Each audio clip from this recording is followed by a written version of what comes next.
Alright, this is Death Metal Legends. It is a one-shot tying into the death metal crossover.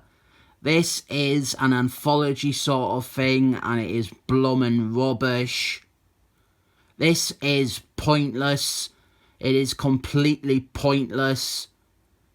Something like this, it should be used to expand on the story and flesh out aspects of the larger crossover, or even show characters who have maybe been relegated to the background in the main series.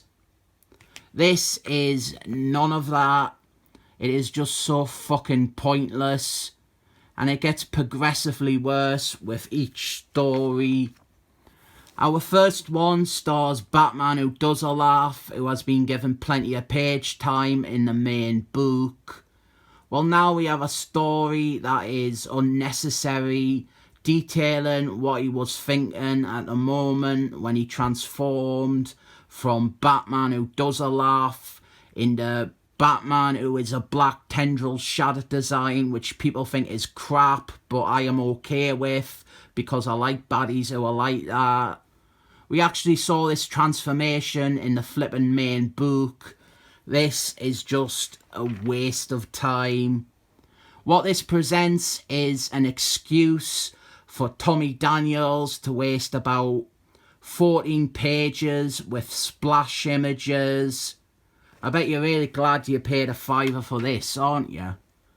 We're pretending to fill in and establish Batman who does a laugh's backstory, but we already know it, and he is an annoying narrator to make it even less fun to read. Nice art, didn't get us wrong, but I'd rather see Tommy Daniels not being wasted on an extraneous filler story like this. If you didn't know the origine for Batman who does a laugh, he was a regular Batman on an alternate reality. Then he killed Jokers, and when Jokers died, he exposed Batman to evil Joker's blood, which made him evil and crazy like Jokers, and it transformed him into Batman who does a laugh. He is like pure evil like the Jokers, but with all Batman's skills and knowledge. Originally, I didn't mind the character. I thought he was a good design and he could serve a role as an exciting new villain. Then DC bled him dry and pushed him so hard that he broke. And this whole crossover and this superfluous story here, it isn't helping matters. By the way, not only have we already had all this backstory before, but we have had all this stuff about Perpetual Girl in the main death metal series, and we've had it multiple times at that. Alright, this is issue 1, and if you add on, here we have got issue 2, and if you wait and turn a few pages, here it is again. It is mental how little story they're managing to tell with death metal.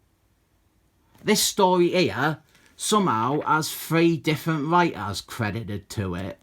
I don't know how. I am of the mind there's barely even one writer bothering here. We have a desperate watching men 9-panel grid to try and make it seem deep or important. And now Batman who does a laugh, he gets the powers of Manhattan Man from the best-selling graphic novel Watching Men. And he is what you would call a villain Sue. But I tend to just use Mary Sue as an all-encompassing descriptor of these sorts of characters. Everyone knows what Mary Sue means. If I were to say Gary Stu or Villain Sue or Black Hole Sue or whatever, it just gets confusing. This is a Mary Sue. And it doesn't matter anyway, because he becomes Batman who is a black tendril shadow design, which people think is crap, but I am okay with, because I like baddies who are like this. He is not a compelling bad guy. The only reason I can give it any time is because I do like baddies who are black tendril shadow designs like this.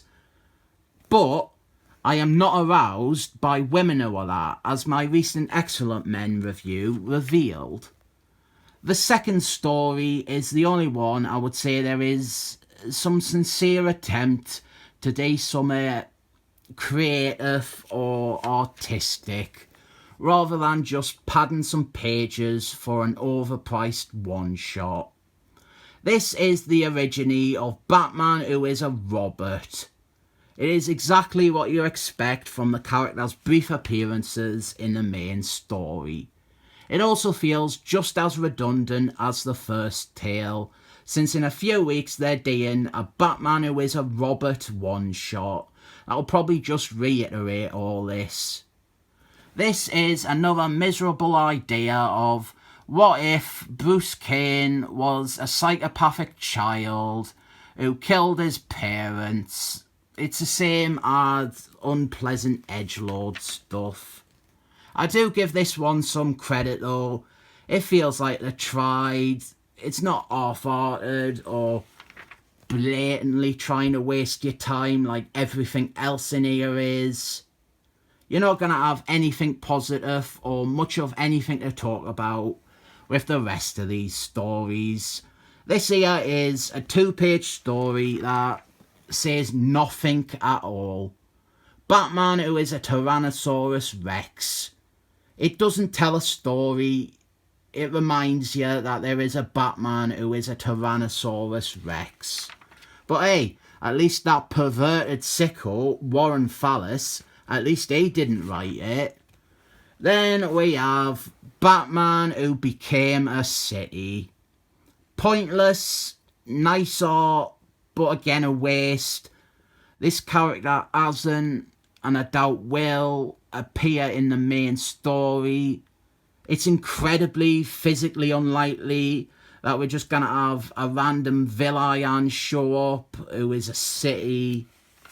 And some of these ideas, stuff like Batman becoming a living Gotham City, that might be an idea worth exploring in a vacuum, but it's surrounded by the same repetitive shit, and it all feels like it's desperate to be quirky and high concept stuff.